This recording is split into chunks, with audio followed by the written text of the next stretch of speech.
আজকে আমি বানাবো পোস্ত বাটা। পোস্ত আমি শিলনোড়াতে প্রথমে বেটে নেব, তারপর আমি পেঁয়াজটা একটু কেটে নিয়ে আমি রেসিপিটা দেখাচ্ছি।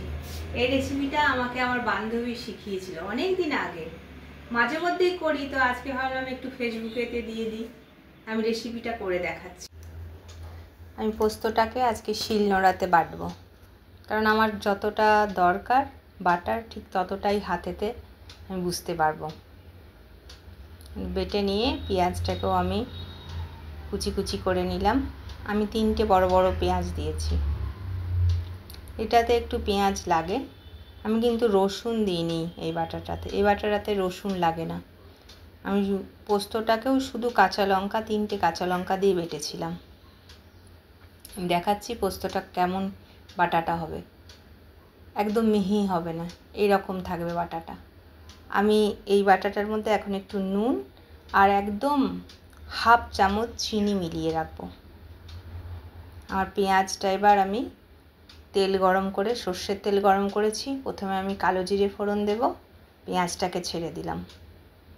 পেঁয়াজটা আমার এই রকম হবে ভাজাটা, খুব একদম বেশি একদম ড্রাই করলে হবে না, ভাজাটা একটু নরম নরম হবে, তখনই আমি পোস্তটা দিয়ে দেব।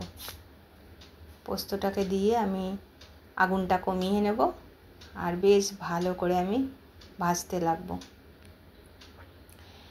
এই যে পোস্তটা বাটার পরে আমি যে শিলনোড়াটা ধুয়ে বাটিতে জলটা নিয়ে ওই জলটা আমি দিয়েছিলাম, অতটা জলই ব্যাস দরকার, খুব বেশি জল দিতে হবে না এটাতে।